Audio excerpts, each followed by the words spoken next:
Hi everyone, my name is Dithi and I'm one of the directors of Bishop Redding's STEM team.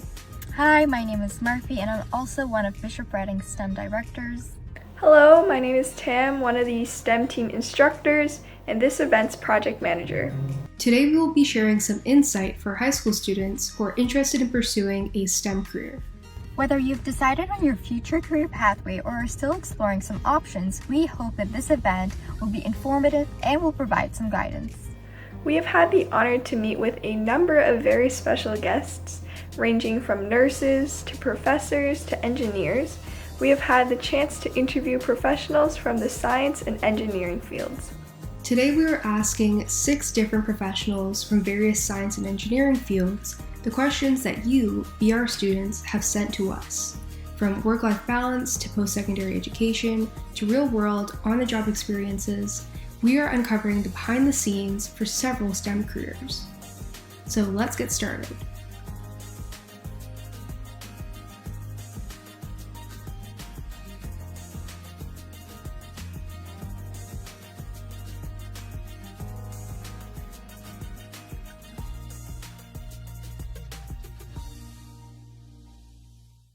Hello, I'm Murphy, and I'll be the host for Bishop Redding STEM's interview with Amina Mohamed. Amina is a physiotherapist and a Bishop Redding alumna. We're so excited to have you here, Amina. Thanks for having me, Murphy. Yeah, so let's start with the first question. What do you like about working as a physiotherapist? So the good thing about a physiotherapy is that we work directly with clients, with patients. So I'm working with patients hands-on for most of that. And what I really like about physiotherapy as a profession is the fact that if a client is injured or ill, we can get them back to their baseline or even better. So we start at the beginning with them in that whole process of the rehabilitation. So say, for example, somebody got injured in a car accident, they're unable to walk because they had a spinal cord injury, but they were previously walking before. We were able to start with them at the beginning and work their way back to hopefully getting them back to walking. And then if they were playing sports or if they were doing dance or something, we can get them back to their activity. So I really like that process of getting clients back to their baseline or even better. Yeah, that's great. So it's about quality of life and Exactly. Yeah. Mm-hmm. So who was your biggest influence in pursuing physical therapy? I have to say my mother. She's a nurse working at a hospital, and I knew I wanted to do something in health, but I didn't really know exactly what I wanted to do. Luckily, I was able to get a placement in undergrad in physiotherapy, and that really solidified my choice of choosing physiotherapy. But I would say my mother, because of I grew up around health. She's been a nurse her whole life, and she knows my personality, and she's like, why don't you think about physio? Do some research and see if that may be interesting to you. And I did some research, and I was able to get to where I am right now. Excellent. So do you think a healthy lifestyle is beneficial and attainable for everyone? Yes, I believe that. And even more so now. Right now, I'm actually working with clients who are a little bit older. So 60, 70, 80, 90, and I actually have a 100-year-old client. And the biggest thing I'm seeing is that it's very, very important to maintain a healthy lifestyle. A lot of the clients that I do have right now, they have multiple health conditions, whether that's cancer, whether that's heart disease. A lot of them are getting knee replacements or hip replacements because of osteoarthritis. And some of these clients are actually pretty healthy, but some of them are not. And as a result, what do they do in their whole life? Were they smoking? Were they physically active? Were they having a good diet, etc.? I just find starting when you're young, all the way up into your teens, into your young adult years, and then older, it's very, very important to maintain that healthy lifestyle, whether that's playing sports, whether that's working out on a regular basis, going for walks, doing something that gets you moving, I think is so, so important. Yeah, and you just showed a 100-year-old client. That's really great. Yeah. She's still she's able to move. She had a hip replacement actually. She's able to move. She has some restrictions in terms of what she can do with the hip, and that's usually the case for any hip replacements. But she's definitely much better than I was expecting. She doesn't look like 100. I would say probably 80, but she's 100. When I saw that date of birth on the chart, I was like, whoa, literally 19. I think it was 1921. So. Yeah, physical activity is for everyone, I can say after this example.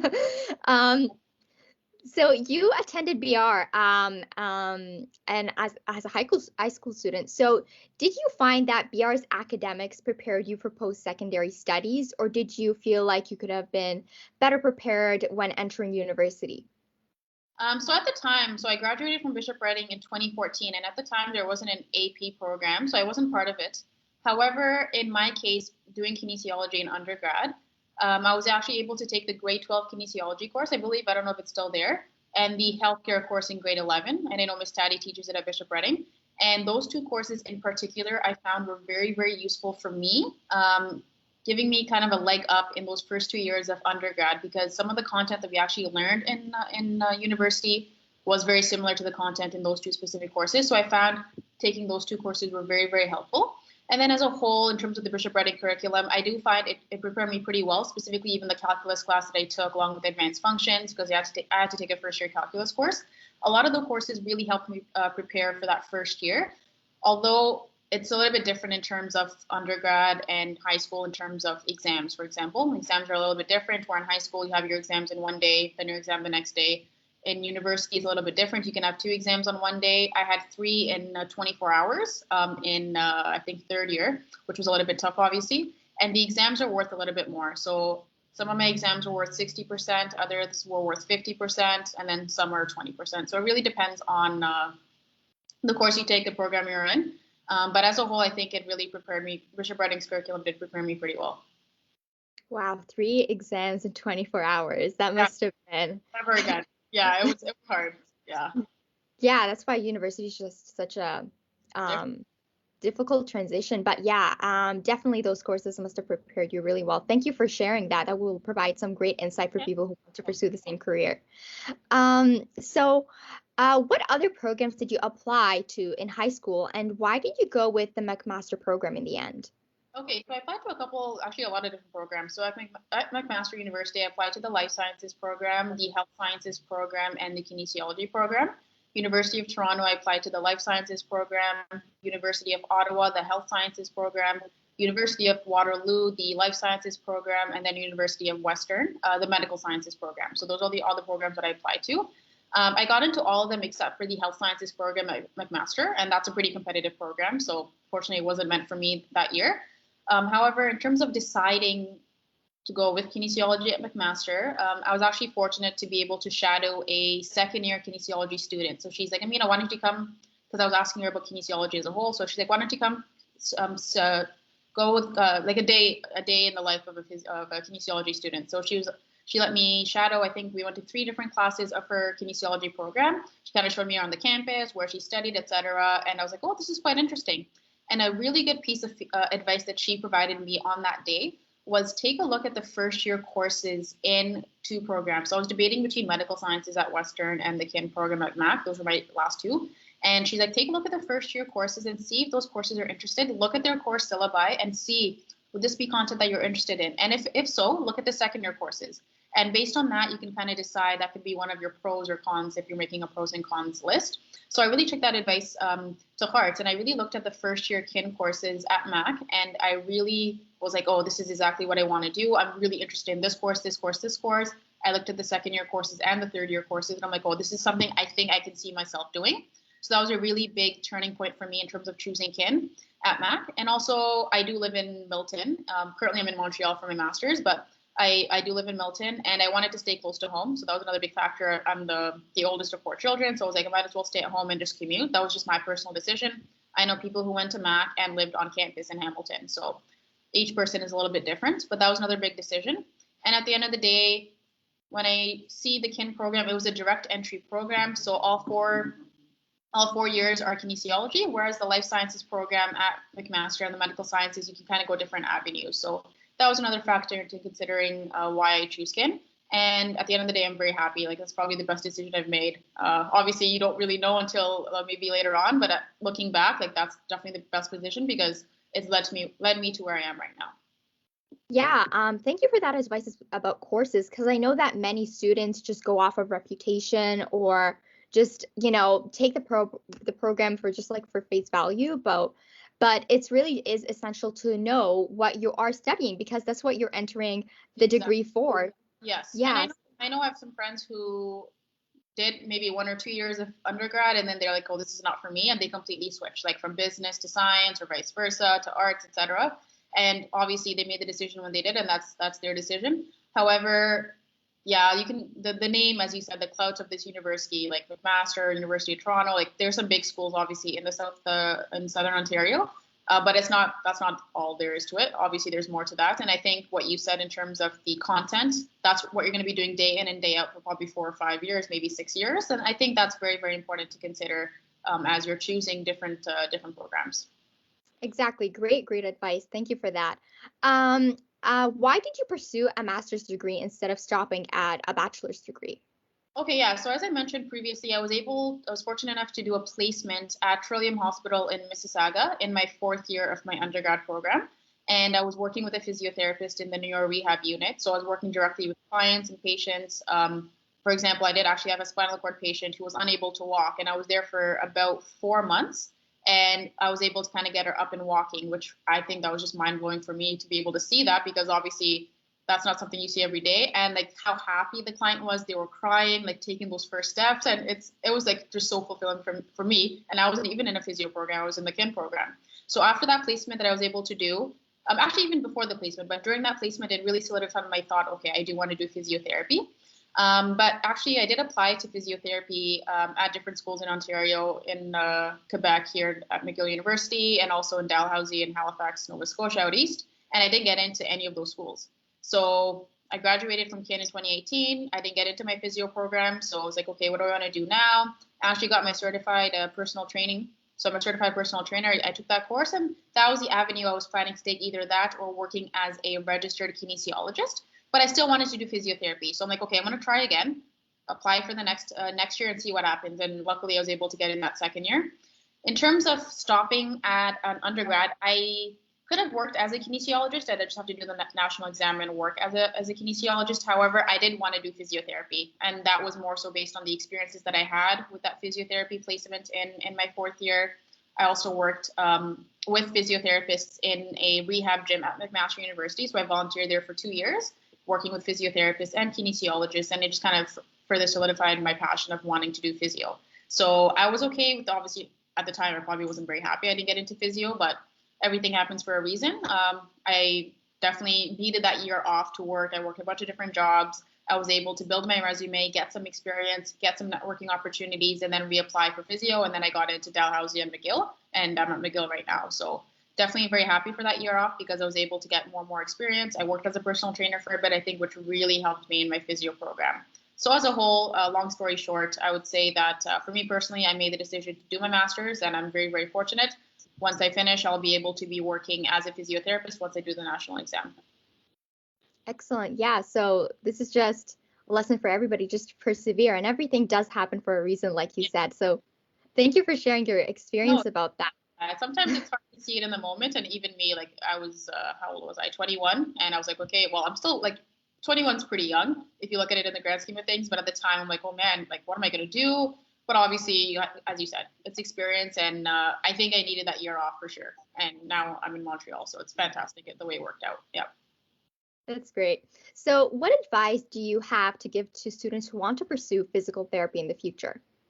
I would say get involved in something, whether that's volunteering with a physiotherapist. I think that's probably the easiest route, if you can volunteer with a physio at a private clinic, for example, and see if that's something you're interested in. Because I find sometimes it's hard to make a decision of what you want to do if you don't really know what it's about. Like you can read about it, you can watch videos, but I think if you're actually entrenched into it and actually get involved in that way in terms of volunteering, I think that's a great opportunity. And for the most part, people are pretty happy to welcome students, to welcome people who are interested in their profession, because for the most part, people love what they're doing. And if they can show that to other students or aspiring physios or aspiring whatever healthcare professional, I think that can be really, really helpful. And I'd also say in terms of physio, if you have like social media, you can follow physio people. So people in the States, here in Canada.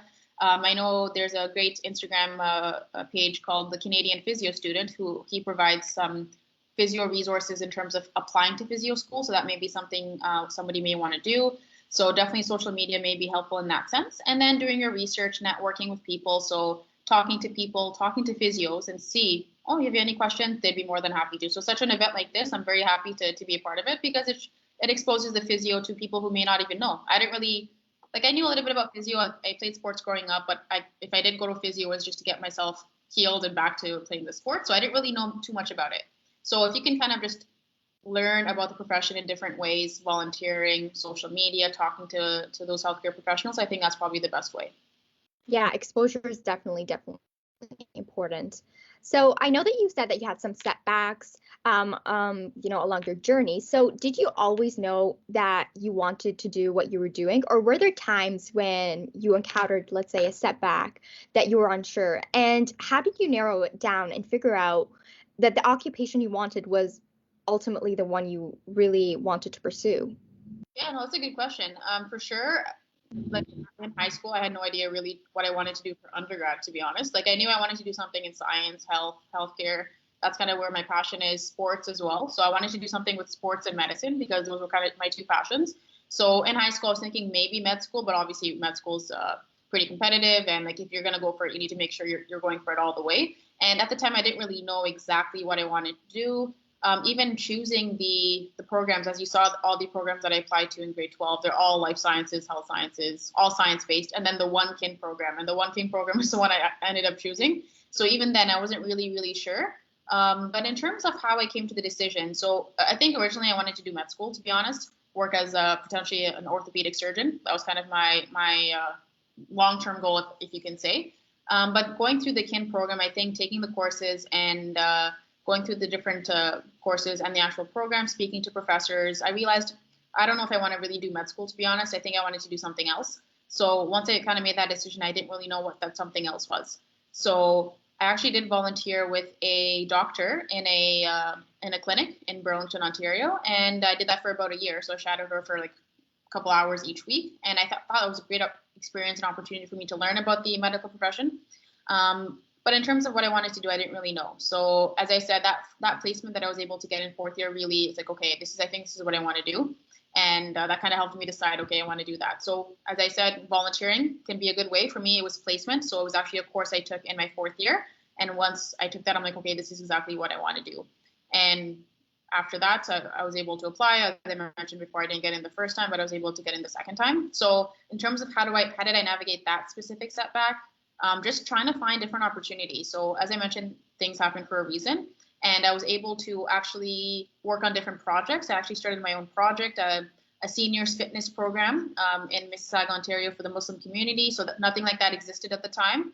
And I thought, let me see if I can try that out. And now we're doing it. It's been almost 3 years. We have over 50 people attending virtually, and people that think seniors can't do virtual, but they definitely can. So I was able to create that program in 2018 of September, and it's up until now. So that wouldn't have happened, obviously, if I got in when I didn't get in, I mean.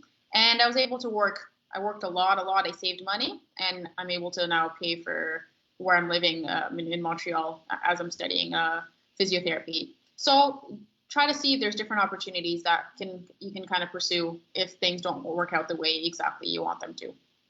Yeah, so opportunities are definitely the way to make sure to get a clear picture of what you really want to do. And so thank you so much for that. I think that wraps up everything we have for you today. Thank you so much for your time.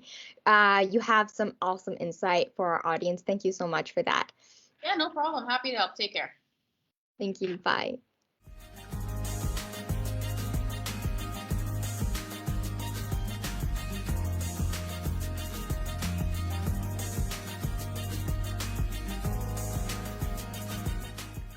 Hello, I'm Tam, and I'll be the host for the Bishop Reading STEM team's interview with Mira. Mira is a registered who is currently completing her master's in nursing at McMaster University. We're super excited to have you, Mira. Thank you. I'm excited to be here too. Awesome. So we're just going to get started with some questions that we received from BR students. Mm-hmm. So to start off, what does a typical day usually look like for you? So hi everyone, my name is Mira. I'm a registered nurse. I actually work at Credit Valley Hospital, so not too far away from Milton. It honestly depends. I am a float nurse, so I'm trained in Emerge, I'm trained in mental health, and I'm trained on all of the inpatient surgical and medical units. So obviously, depending on where I work and what patients I have, my day-to-day tasks will look a little bit different.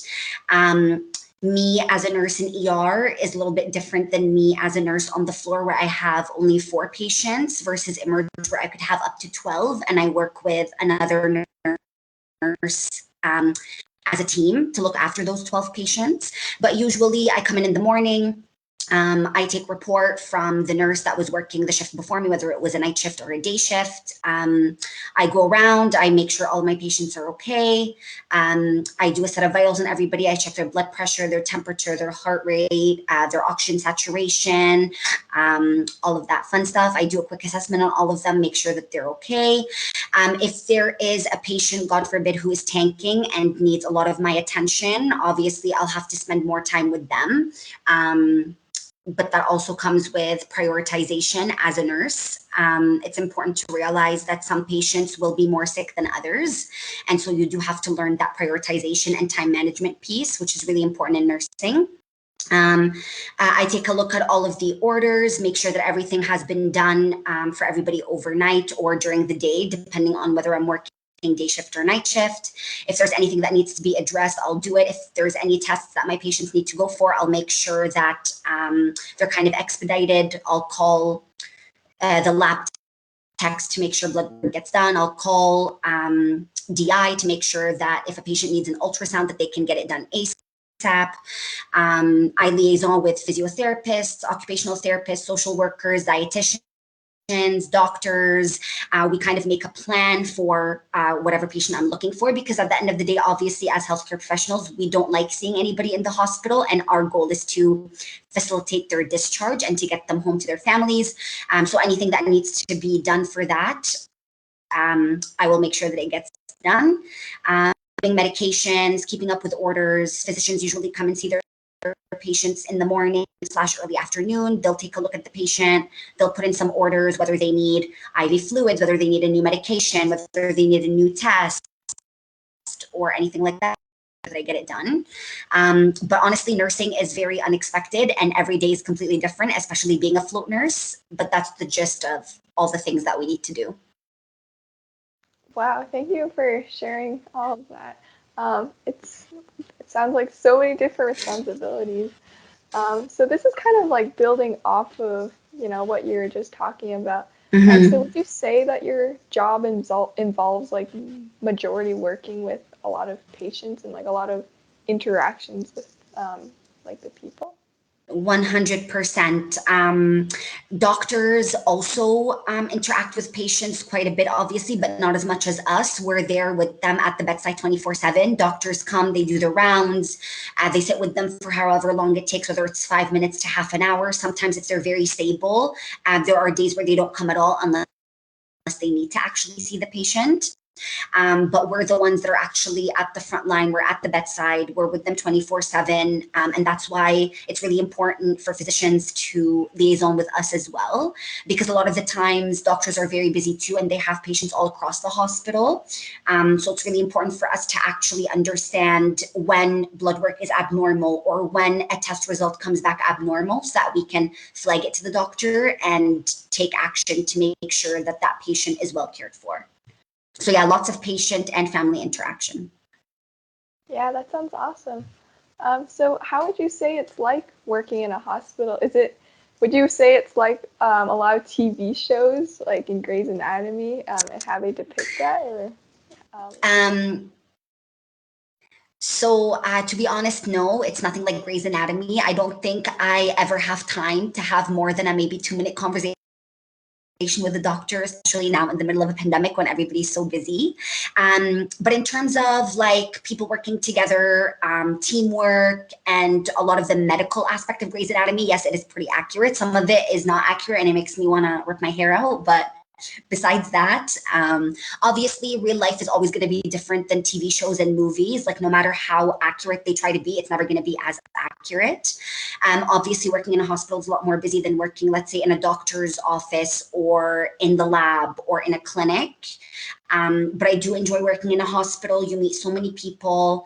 There's a lot of help, like all hands on deck when a patient is tanking and needs help. So there's a lot of support in that sense.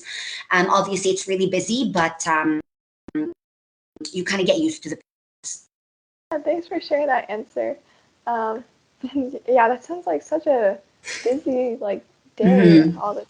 Wow. Um, so what would you say is like the most surprising thing about being in the nursing field? I would say maybe I never thought when I was in nursing school that I would be responsible for so much after I graduate. You know, you think that, oh, like the doctor is the most important and they're the one, they're the brains, and like the nurses are just there to help out. But it actually is really amazing the work that nurses do. We do have a lot of responsibility. Sometimes we literally are all the different health professionals together. If the physiotherapist is too busy to walk my patient and that's the only thing keeping them from being discharged, I will step in and be their physiotherapist for the day and walk them so they can go home. So being a nurse is really, really, you provide a lot of holistic care, which I didn't really think of before. And it's really crazy and amazing, the amount of education that we do have in order to be able to help other people. And that, no, like a nurse is able to interpret blood work, a nurse is able to look at, let's say, and a report for a heart test such as a 2D echo and say, hey, something's wrong here.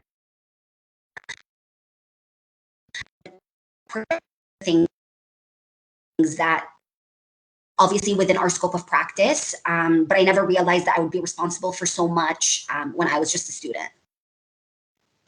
Yeah, and I just want to say thank you for like, all the work that you and the nurses do. Um, Thank yeah. you. I appreciate that. Um, we also were wondering like how has COVID impacted like your journey towards like a master's degree and also like your work every day? Mhm. So I always knew that I wanted to go back to school for my master's. I actually graduated from McMaster. I did my I did my Bachelor of Science in Nursing there, and I knew that I wanted to come back. Obviously, now with COVID, I can't go back in person, so all of my classes are online, which is I was a little bit bummed out about it, obviously, because I think that a large part of going to university is actually physically going and meeting your classmates and meeting your professors and all that fun stuff. Obviously, in the hospital, we've been seeing a lot of COVID cases. Our ICU is practically full. A lot of nurses are getting burnt out. A lot of doctors are getting burnt out. There's lots of sick calls, plus a lot of patients. There are times when we do see a little bit of like calm before the storm, especially in the beginning of every lockdown, because everybody wants to stay home and not go out unless it's actually an emergency. Um, but yeah, I'm not going to say that it's been easy. It has been really tough, but just leaning on each other for support, making sure that we are taking the necessary precautions, and just keep like reminding ourselves that there is a light at the end of the tunnel goes a long way. I've learned that nothing in this life is easy. Nobody's job is easy. Like I can't look at my friend who's in accounting, let's say, and say, oh, my job is harder than yours. Every job has its challenges. But obviously now, given the fact that we are in the middle of a global pandemic and it is healthcare related, we are getting a little bit of the short end of the stick in that sense. But there's lots of support, lots of good teamwork, and just making sure that our spirits remain high during these difficult times, I think will get us a long way. Yeah, I think thank you for sharing all that like inspiration. I think it's resilience, like healthcare It is it is challenging at times, and at the end of the day we are only human too, and sometimes we also feel a little bit defeated, but we know that this is our time to shine, so to speak, and this is what we for, to help other people. And this is probably not the last pandemic that we will see.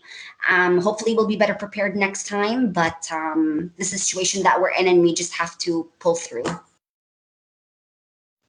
Yeah. And I guess just like moving on towards a more like focusing on your pathway and such. Mm-hmm. Did you always know what you wanted to do, or were there times when you were unsure about which occupation that you wanted to go into? And how did you end up narrowing down and figuring out that you wanted to be a nurse? Mm-hmm. So honestly speaking, I actually did not know that I wanted to go into nursing until 2 weeks before I had to accept one of my university offers. I think that when you're in grade 12, when you're 17 or 18 years old, like I used to always make a joke that I don't even know what I'm going to do tomorrow. How do you expect me to plan out my life? So that's totally okay if you are not sure what you want to go into. You guys are young and you have plenty of time to figure it out. But I actually always loved science and I knew that I wanted to go into healthcare. I just didn't know if I wanted to become a doctor or if I wanted to be, let's say, a physiotherapist or a nurse. And so I applied to life sciences and nursing at McMaster. I actually got the idea of applying to nursing from my mom and from my guidance counselor because they both told me that nursing is a job, rather like a career, that is always going to be needed no matter where you are in the world or at any stage of life. Like nurses are always needed. And so they said, why don't you go into nursing? It's a 4-year program. After you graduate, if you don't want to do any more schooling, you have a career and you can build on it by doing your master's or like that. And want to continue, you can also to become a doctor or whatever else in mind. But I first life sciences was I actually went to Mayat Mac, open house that they hold for incoming students before they need to accept their offers to different universities. And so took a tour of the life sciences program versus the nursing program, and the nurses, they really were able to I decided my nursing offer at Mac, and I don't regret it. I love what I do. I think it is a very noble profession. There's so many pathways. You can go into occupational health. You can work in a clinic. You can work in public health. You can work on any unit in the hospital. You can do your master's. You can do your PhD. There's so many avenues when it comes to nursing. And so I thought it was a really good fit for me. So yeah, I did my nursing at Mac, and then now I'm doing my master's at Mac. It's in nursing. It's a master's in nursing, but with a focus on health policy and management. So again, you can go the education stream, you can go the leadership stream. There's so many different avenues. So I definitely recommend it for those of you who are thinking of going into nursing. Yeah, thank you for sharing that. I think that it's nice that there's so many different like ways that you can still go from even after doing like your undergrad. Definitely. So is there one thing that you could change about your professional journey? And if there was something, what would that be? Like, is there anything that you wish that you did different? Maybe starting my master's a little bit earlier, maybe 1 year into nursing as opposed to 2 years. But they always recommend that you do work a little bit before you start a master's degree, just so that you can actually get exposure to the nursing field and see what part of nursing you want to explore further when it comes to a master's degree. But other than that, no, I think I went into nursing right after high school. So I think I took the right steps. But again, everybody has their own journey. There are some people I know right now that are 28 and are doing their master's in nursing versus me, 24, doing it. Like everybody has their own path. And so people shouldn't really compare themselves to others because everybody has their own way of doing things and you should just do what's right for you. But yeah, maybe if anything, I would probably do my master's a little bit earlier so I could finish it a little bit earlier, but I'm doing it part-time, so it doesn't really affect my job, which is nice. Yeah, that sounds good. And then our last question here today is, what advice would you give to students who may want to pursue like nursing in the future? I would say not just for students who want to pursue nursing, but any other post secondary education. Always believe in yourself and work hard for what you want in life, because truly, I don't mean to say it in a bad way, but nothing comes easy. And you have to actually take initiative and fight for what you want and to actually work hard for what you want to get out of life. it is high school and oh, grades don't matter. That's fine. Like I'll do better in university. Grades do matter, and especially in when you are in university, making sure that you are managing your time well, that you are going to your classes, that you are studying while still maintaining a social life. Obviously, life is all about balance. But again, I've seen a lot of students in university struggle more when they didn't have a good study method when they were in high school. Obviously, university is a completely different ball game, especially now when high school students are graduating and starting university for the very first time online rather than going in person, which is another challenge in itself. But yeah, always believe in yourself, work hard, aim for the sky, do whatever you feel comfortable doing in terms of school, because at the end of the day, if you're not passionate about what you're doing, or if you're doing it for someone else, you're not going to be good at it because you don't enjoy it. And nursing can be a very, very difficult profession, and I guess if you do want to pursue it, you need to be all in, because it does have its days where it's like you're searching, how do you switch to business? But at the end of the day, if you do really enjoy what you're doing and you love interacting with people and you're compassionate and you're empathetic and you do like caring for others, nursing is definitely not a wrong decision for you. Thank you so much for sharing that. I think that pretty much wraps up everything we have for you today. So we would also, on behalf of the STEM team, I'd like to thank you so much for your time. I think everyone in our audience is going to appreciate all of the advice and insight and also inspiration that you've shared with us today. You're welcome. Thank you so Thank much. you for having me. You too. Bye, guys. Take care.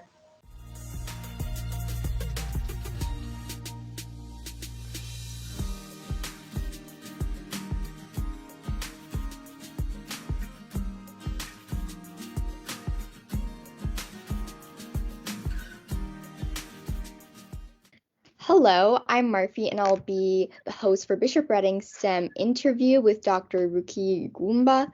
Dr. Ruki is a family physician and associate professor in family medicine at the University of Saskatchewan College of Medicine. We're super excited to have you here, Dr. Ruki. So great to be here, Murphy. So, for our first question, we have to ask you, what does your daily schedule look like? It depends on day to day, okay? But I try to keep it a bit consistent when I wake up and when I go to bed, because that impacts the next day, okay? So, for example, I woke up this morning, 8:45, because I knew I had a later start this morning. And I'll just give today as a typical day, what my day would look like. So I would meditate for a few minutes, okay, and do some prayers. And that'll take a few minutes.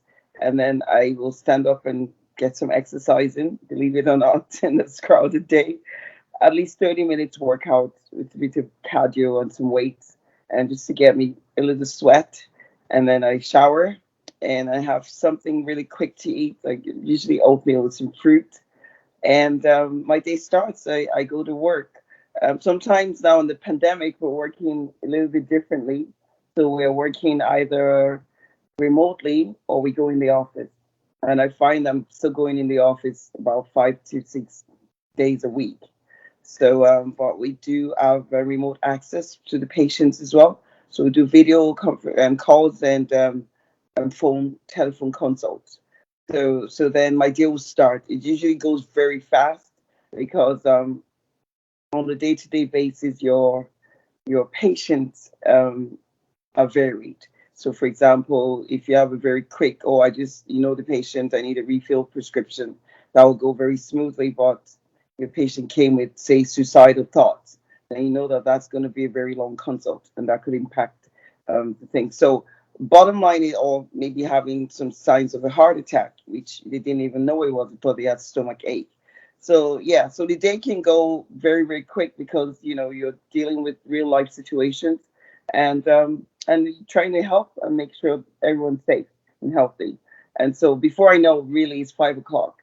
Most of the time, we can't get lunch in, so you really need breakfast to give you the fuel for the day. And then I try to get home not too late. Sometimes that's not very successful.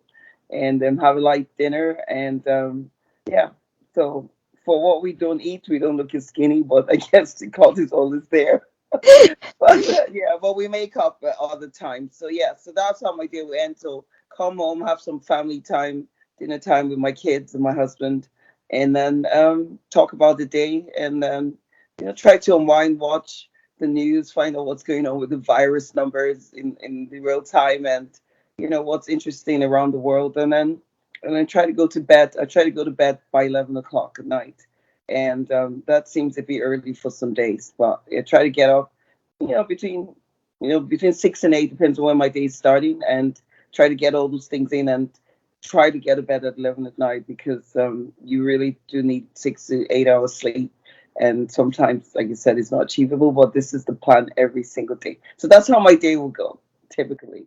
Yeah, and you said that 8 is like a late start, so 11 is a pretty good time to start, sleeping to get that needed amount of hours. But it seems like you have like your day varies per patient and per the cases that you get. So that's pretty interesting to keep a variety, and your work is always pretty interesting while you're helping people. So that's great. Moving on to our next question. So, what do you enjoy about working as an associate professor, and what do you enjoy about working as a doctor? Well, it's very, very interesting. One is more academic, so you're teaching as a professor, and as a doctor, you're helping people. And it's interlinked, because as a doctor, you're constantly learning. To be a very good teacher, as you know, Marfi, you have to be a very good learner, because things change rapidly, okay? And there's new updates for things, so you constantly learning. And in our medical field, it's called continuous professional development. Okay, so you're constantly learning, and you get points for that, and it's called continuous medical education. So as a professor, you have to teach, okay? And there are many benefits of teaching. By teaching, you're learning.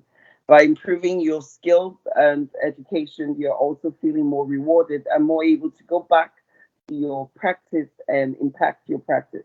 We constantly do 360 view and to see how could I do a situation better, especially when the outcome wasn't so great, like your patient died. Could you have done better? And so you go and do some more research and things like that. And then sometimes you can't help it, because it's like, it's a circle of life. You start and you end. And so as long as you do it well, is what, I don't know how well we can make people die, but you know what I mean? This is a very important thing. So as a teacher, I have a very, and then again, being a professor, it's very prestigious as well. So there's some pride in it. And then, of course, you have your teaching skills, you have the classroom, you have the students who actually feed you a lot.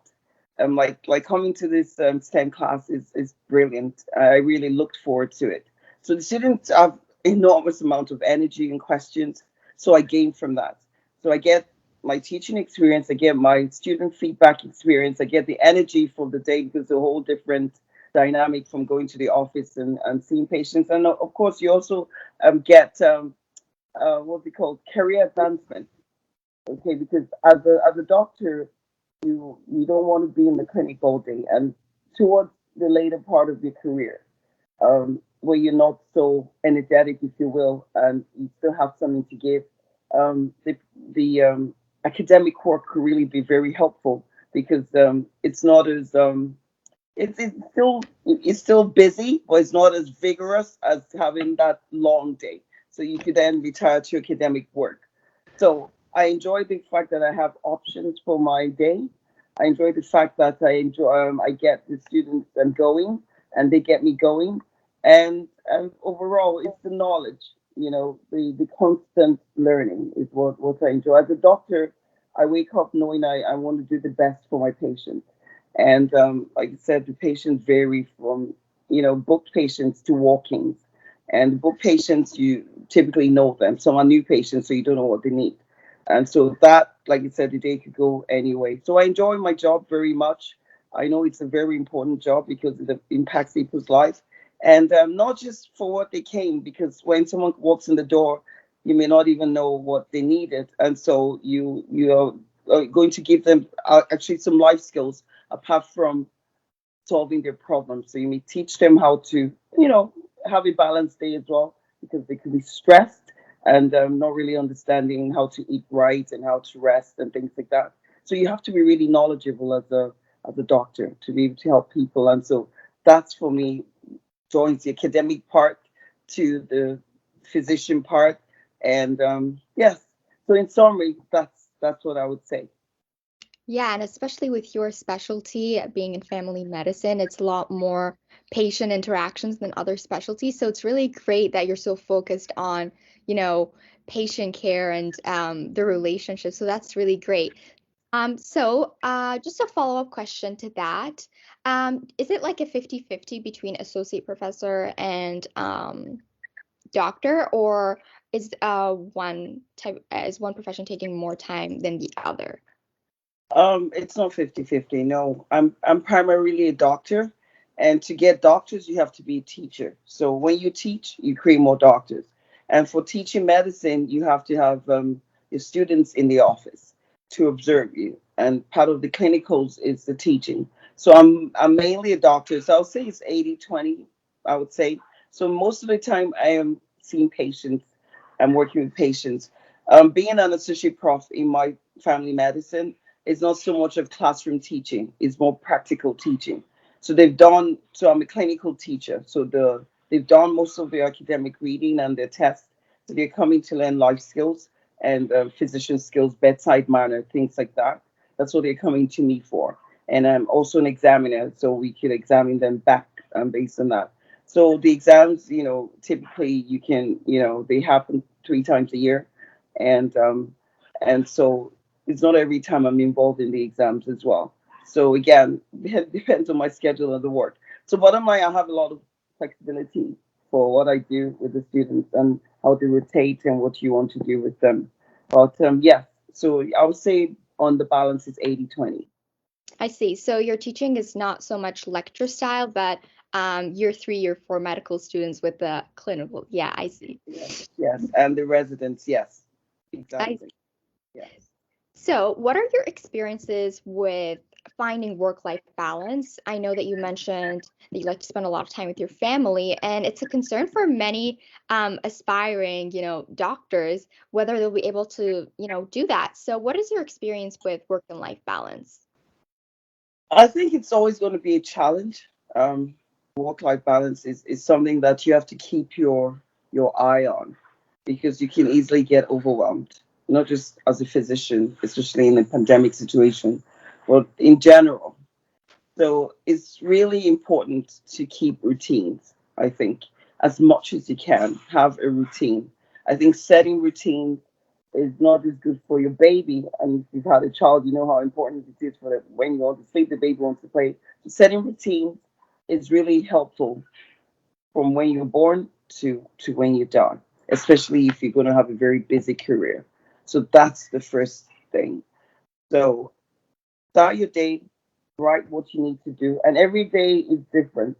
So having a little to-do list of what you think is important to get through for your day's achievements is really helpful. So that's what I do. So I have a little checklist that I do, and secondly, I try to get in the rest. Okay, that sleep is critical for your brain to be optimal in working. So you think that caffeine can get you through it? The answer is no. There's nothing like getting that resting. And if you can, get 7 hours minimum, 6 hours. Okay, between 6 and 8, and then when at the weekend when you have some free time, catch up. You can catch up on sleep. So for me, those are the very most important things. Having a list of what you want to do for the day, including having dinner with my family, that should be on your list, or playing bridge with your friend, or whatever you like to play, Scrabble, to just decompress, especially when you've had a stressful day at work. And so that's for me, it's how to get the balance. There is no trick to it. It's just practice. You have to keep doing and repeating, and like it's a routines. We're creatures of habit. If we make good routines, you're gonna get good results. And that's how I see it, including studying for your exam or doing anything in life. It's the same thing. So being a high school student now, you think oh, my life is overwhelming, and oh, I can't study, I have math tests. Or this, believe me, probably this is the easiest time of your life. I don't really want to be so discouraging, but this is the truth. So you have to balance that already before you come to say you want to be a physician, a mother, a friend, family member. I studied very early in life. I studied and started, and I realized that if I was going to finish my career, you'd probably be 50 by the time you're having kids. So you have to do it all at once. Okay. So after you finish medical school, you're getting to be the age you're young adult. That's when you should start making relationships to start family. And ours is a very long learning career. So even after you're a doctor, when you get your degree, you're not even licensed to see a patient. You still go to residency, which is longer than most other people that will go straight into the workforce. You're still in the workforce, but you're still actively taking learning and exams, and this is very difficult exams.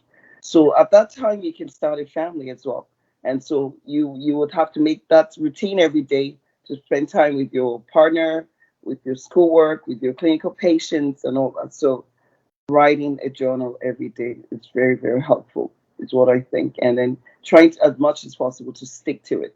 And when you don't, try to make up for it here and there, is what I would say. That's how I maintain my balance. I enjoy my children and my family a lot, and my husband. We crack a lot of jokes. We do break dancing. We do all kinds of things just to, they tell me about their day. And then, and there's something we call meditation and mindfulness, two different things. Most people think they're the same thing.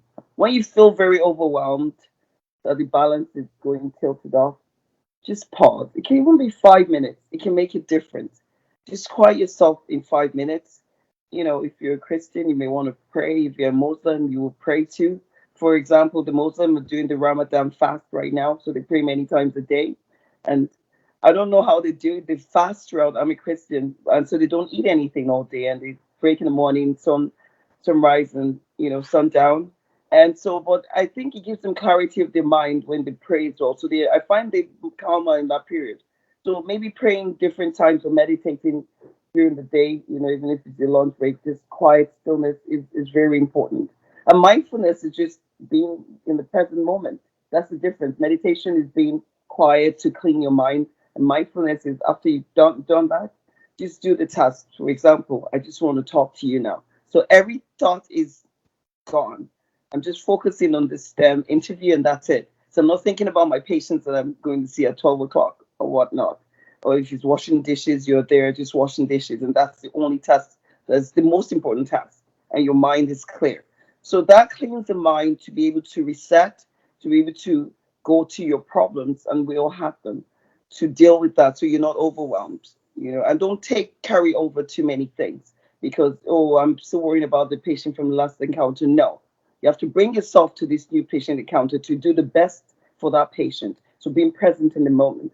So that's how I cope. And exercise is nothing like running. It's sprint, brings up the endorphins, and it does make you feel good. And if you like to run with music, that's even better, because music, the lyrics, depends if you're sad or happy. You can choose anything from the Apple playlist, as you know.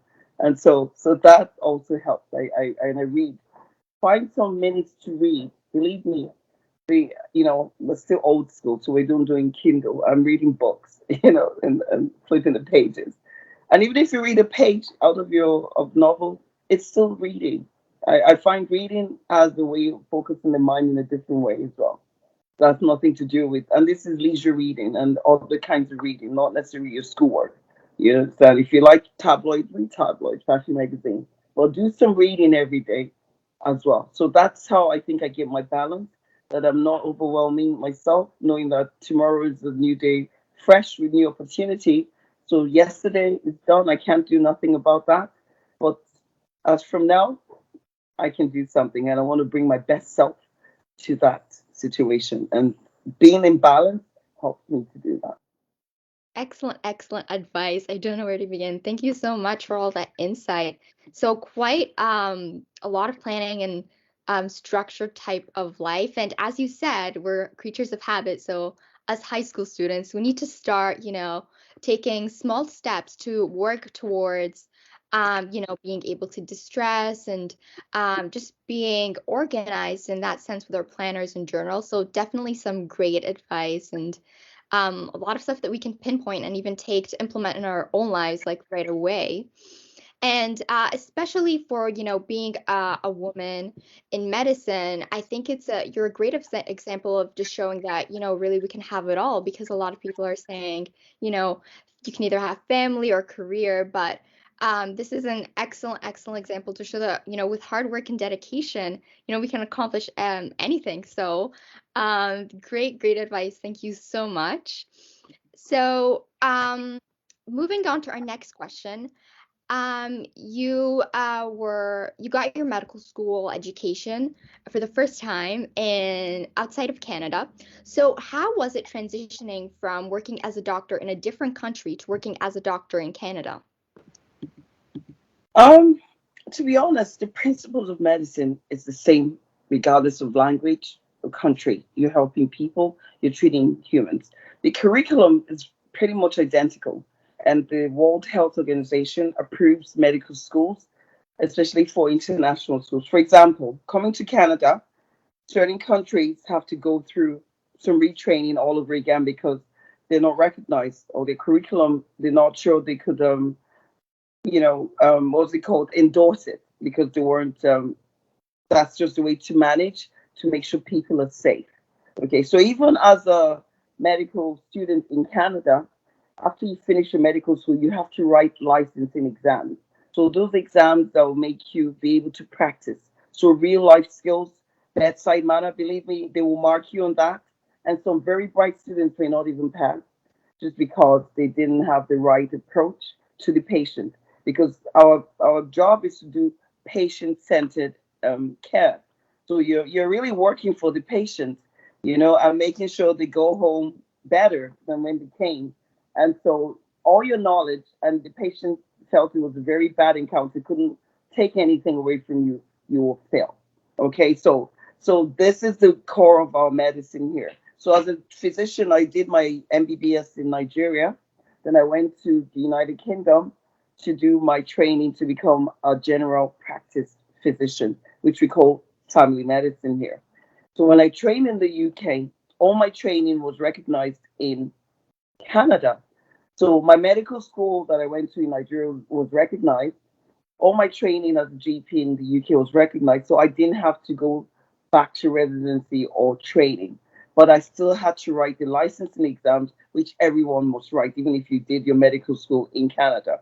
So that's how I got the transition. And because I moved from three countries, it wasn't so difficult moving to Canada. And the English system is very strict, actually. The training for GP is 5 years, whereas it's 2 years in Canada. So I found this was a breeze, and transitioning wasn't so bad. And so they gave me an independent license right away because, like I said, I've been coming from the United Kingdom, and seeing the curriculum, like I said, it's a 5 year training, many exams, and so it was very easy coming here, and I really liked it here. Canada is a very diverse country and very accepting, and I'm very happy I'm in Canada. I mean, compared to the stories you hear about the United States and what you see on television.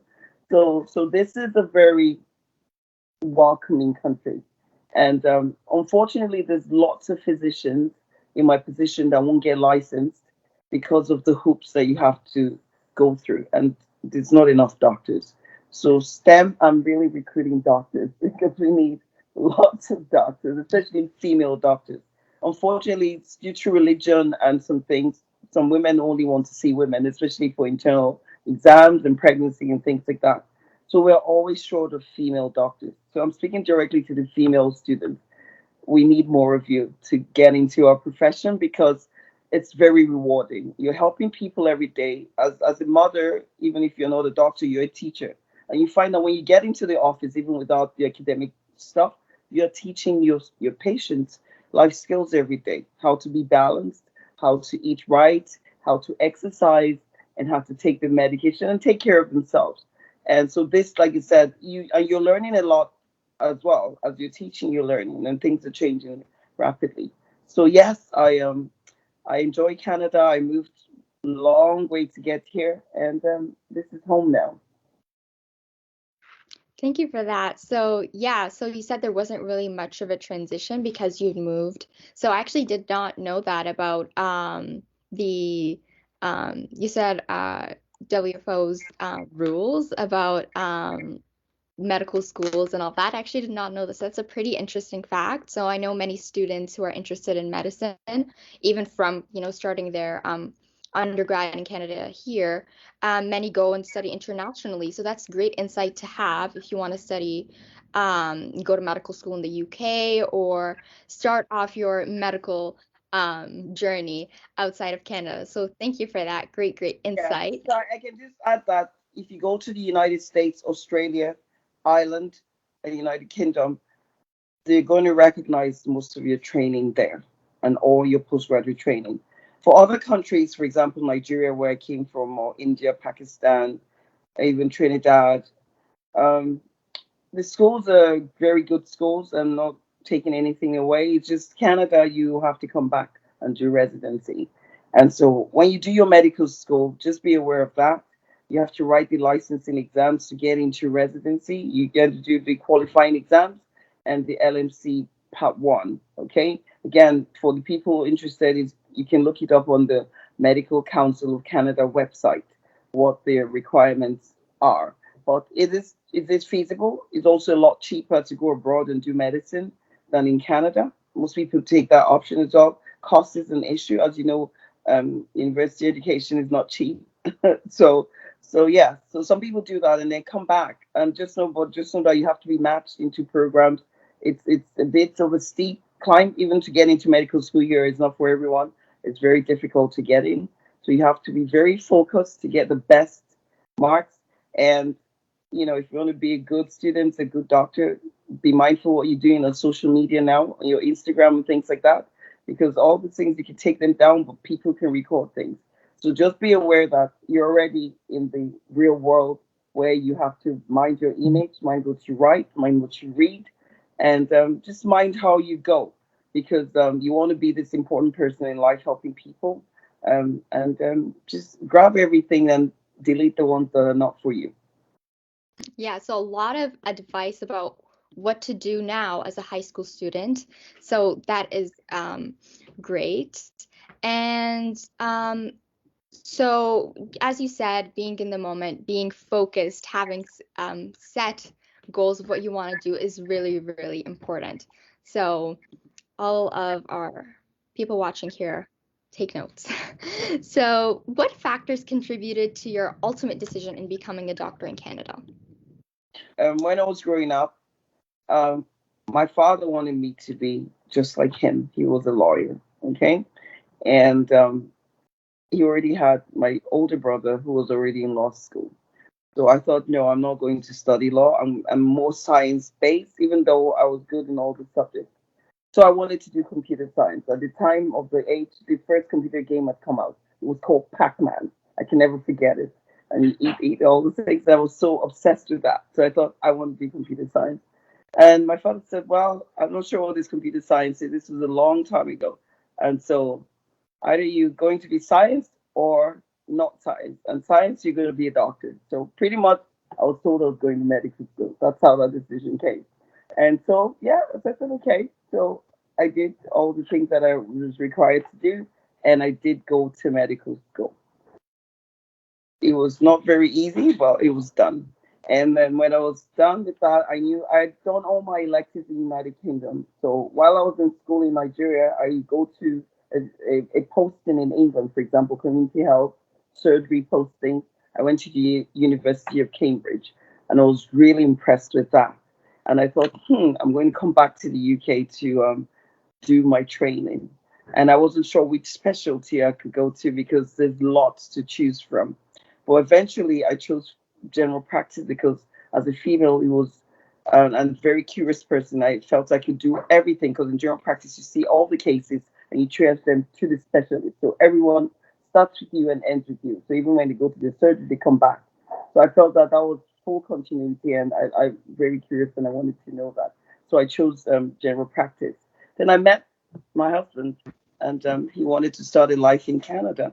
And so We went to the embassy in London and applied, and we got landed immigrant status right away. He was a computer engineer, and so and they made me sign a waiver at the embassy. That's another thing.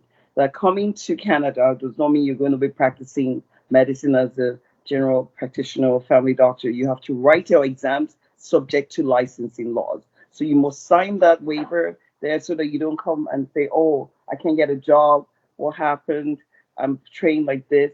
So they let you know that you can't come and practice, and this job is subject to your exams or license or whatever the requirements are for wherever you're going in Canada.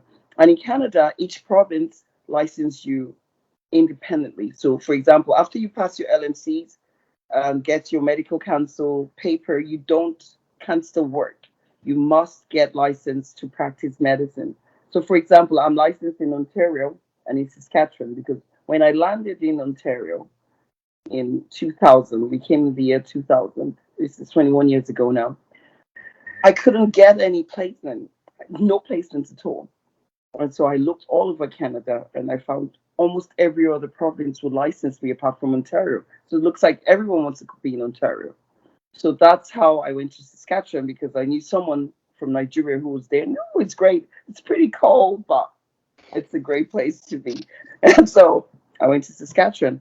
And because they gave me the license and gave me a full independent license, I'm still loyal. I still go back to Saskatchewan, even though 3 years later, Ontario gave me the same license without any more training that they had refused me 3 years before. Maybe they now were confident I'm doing so well in Saskatchewan.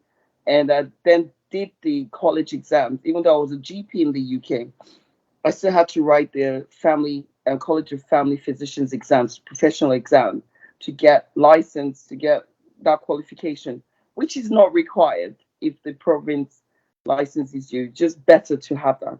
And after some time, you can then apply to be a fellow of the college, which is the highest that you can be, which I am, which I got some years ago now. So bottom line is to be in medicine in Canada, I did a lot of groups, so it's very rewarding. I'm very happy to be here in Ontario because it's very close to the closest to Nigeria. Because if you have to travel from Saskatchewan to Nigeria, it's a very long journey. Because from here because you have to come either through Toronto or Vancouver or Calgary. There's few places you can travel internationally in Canada, and for sure you can from Regina, where I was staying and where I still go back to practice, and I'm actually going next week again. So every month I go for about a week to again keeps it interesting for me, different sets of problems, people, and yeah, it's just a nice broad practice that I have. So you talk about keeping variety and a lot of interesting things happening in your job. Could you give us an example of one of the hardest cases you've worked on, maybe one of the most interesting ones too? Day to day to day, everything is so interesting in our job. But I'll say the hardest. I would say okay. I had an idea what the questions would be. I really couldn't choose. But it's between mental health, saving a life, and physical health, which is the heart attack and death. Okay. Believe it or not, so many people are afraid of cancer. Well, cancer takes a very long time to kill you. So there's many places that you can catch the cancer from when it starts to when it ends life. Well, a suicide will happen now, and that's death. And a heart attack will happen now, and that's death. So catching those is very, very difficult sometimes if you're not listening very well, or if you're not examining very well, and you're not acting promptly. So let me just speak mental health because of the pandemic, and that's what's a big issue now. There was a patient, she was female, and she came. I know her, she's been coming, and we've been talking, and so this day she just said to me, you know, she was just casually mentioning medically assisted suicide, death. That is it. Can I give her something that should just make her just sleep? And the other day she thought about taking all her pills, and I'm like, wait a minute, what's going on? She said, oh, that she'd had these thoughts for some time. We always ask mental health patients, about suicide. There's something called misgecap, which is some a mnemonic for some questions you must ask someone who has depression or anything mental health. And she never indicated prior to that visit that she was thinking about suicidal thoughts and going to act on it. But she had made a specific plan. And but she thought the plan was difficult, so she just threw that in there. At the end of our visit, see whether there was something like, if this was something that we do in Canada. And if um, it's as if first of all, it's illegal to do kill yourself because we don't assist deaths at all. Even if you're dying from a known reason, we call it palliative care, not assisted death. It's against our law to kill anyone.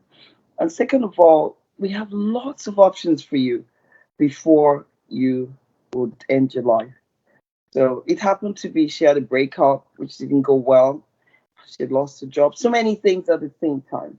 And so, but there were always options. At the time you love someone who dumped you, you may not even see tomorrow. Anyways, I'm just happy to say that this lady has two beautiful boys now. This was a while ago. She lives in a huge farm, and she's one of my sweetest patients. And she would have died because the following day, so we discussed all this, we made some plans. I tweaked her medication a bit, and something just told me to call her because I gave her a time for an appointment and she was late. So such patients you have to follow up very rapidly. Even though you've talked and you still need to follow up. And I called, she didn't pick, and I called the RCMP to her. This was in Regina. And she was caught just about to, take something to her neck, like and she had a chair. And that was that close. She was really done. And so she was apprehended, she's and involuntarily hospitalized for 28 days. And that was a life changing thing for her. But if I hadn't, and I won't blame any physician because that's going a little bit over, but this is our responsibility. You call for help. Sometimes they cry for help by there's that conversation. Sometimes they call 911 or 811, but sometimes they don't because they don't think they can get any help. And she was so maybe impressed that I even thought about her that day and said it was estranged from my family who loved her very much, but she wasn't speaking to them. So she really had nobody. Her boyfriend was done. She had no. Anyway, so sometimes you're the only point of contact, is what I'm saying, to someone who is really desperate.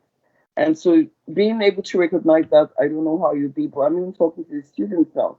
One of your friends who needs that extra support. Give it to them, call them, ask how are you doing today. That may just change whatever it is. There's still child suicides.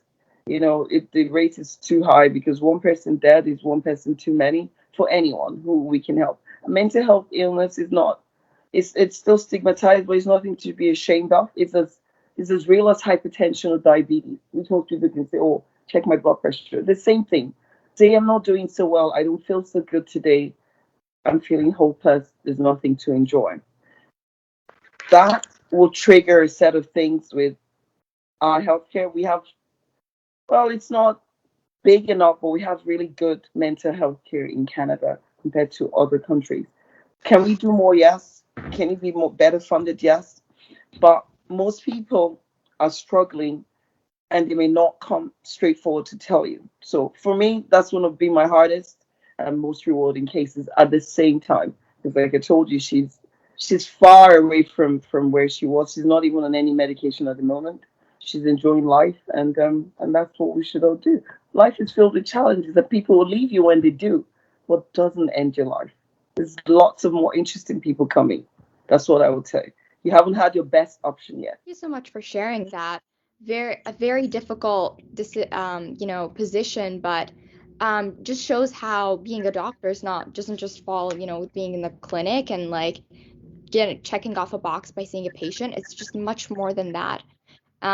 Great example and happy ending. So that's really good to hear. Moving on to our next question. So, what advice do you have to give any students who want to pursue medicine in the future? I know you mentioned a lot of things that we can do now, but is there, if you would give them one thing, what advice would that be? I would say your academic work is really critical. Um, the most singular, most important thing is you have to be a really good academic student. Medicine is for the top 1%. That's the truth. If you're a poor student, you can't get into medical school. Your marks matter. Even to get into good courses in any profession, you have to be a good student. So that's, I think, the singular most important thing. But there are other things. You have to know how to do a lot of research, take a lot of observation. You got to be able to memorize things and know things.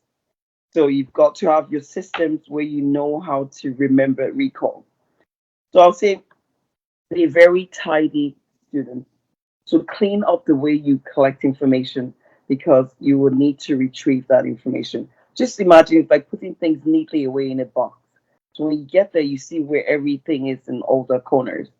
So just be more organized. It's a very strong quality of being a really good medical student and a doctor. Okay, so doing well at school, being organized, do a lot of research, be good at research, mind your social media, okay, because that's a really important thing, factor that can bring you down later on. Some people are posting new pictures of themselves in places. That's not a trait of a doctor, okay, and you can be an actor with that in certain places, but that's not what we are promoting. So don't expose yourself too much in social media. I have to talk about this a lot because um, that is an avenue for people to not. It's very helpful and it can hurt you. So as of now, just be careful about your social media and do your research. Grab everything that you can get. So take in as much as you can. Take a little bite of everything, and enjoy. Okay, enjoy the experiences of every situation that you are in, because it's lost and it never comes back. So even though you're thinking I want to be a serious doctor, enjoy your high school, make good friends, have a lot of bodyship.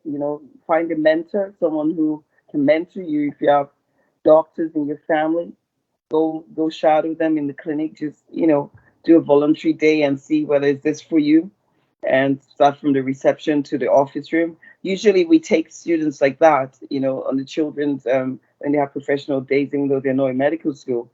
I let the patients know, oh, so and so is here watching me today. Are you okay with that? And if some patients is a very personal issue, it's like no, so they step out of the room. But you can do that to just see how you'll get the feel of it. Go in the lab, see how they take blood and do some nursing care, things like that. One of my friends' children decided she wants to be a midwife, not a doctor, after she shadowed me. It's like, no, Dr. Gumba, I like this area so much, I'm going to go straight into that. I'm like, fine. You can also go medical school later because we're still recruiting doctors, yeah. So in general, that's what I would advise. Be a good student, be organized, do your work-life balance, rest, and show up with your A game every time. Yeah, so for high school students, I think it's really good to iterate that, high school is a time to enjoy yourself and to also get those, start getting these good habits to help you be, good of a student in post-secondary. So finding the study strategies that work for you to help you do well on school is very, very important. And as you said, exposure is really, really important. So find any opportunity you can get for sure. And moving on to our last question, what advice do you have for students who want to pursue teaching? So we've covered medicine. How about just teaching? Teaching is the most rewarding, I think, of all jobs, because every teacher would create a president, a doctor, a mother, anything. Okay, so the elementary school teacher, the high school teacher, the university teacher, for me, teaching is the bottom of the beginning of our development in the world. So, for example, if you have good teachers, you have good students, and teachers can teach you all those life skills as well. Because as a teacher, you're not just teaching the subject, you're picking up traits, you're correcting students. I have kids in middle and high school, and sometimes the things that I get back, it's nothing to do with teaching. It's to say, well, I noticed Abella was laughing inappropriately in class the other day. I'm seeing a change in his behavior. You know what I mean? That's what a teacher does. I'm like, what happened? And then we deal with that situation. So that is what teaching is. So I really love more teachers, and you can still be a doctor and be a teacher like I am. And so any profession, teaching is teaching. So you can start from the kindergarten to the, like you said, to the lower grades and the high school, and so on and so forth. So what advice would I give? The same thing, okay? Be a very good student, pay attention, be organized. You're going to be the ones creating leaders for tomorrow, okay? So make sure you're a very good student to be a very good teacher. You have to do a lot of research. You have to love reading because teaching is about learning. And you have to understand how to distress yourself because you can go into class and a student can throw a tantrum, and that shouldn't change your mood or change how you interact with the other students for the rest of the day. So you have to have your ways, even though the school has laws to deal with that, but it can personally affect you. So having that knack of knowing how to manage people is a very big skill to being a good teacher. So, having this, I call it debriefing yourself. So when things that happen are out of your control, you just say, no, it's not about me. I haven't done anything wrong. This happened.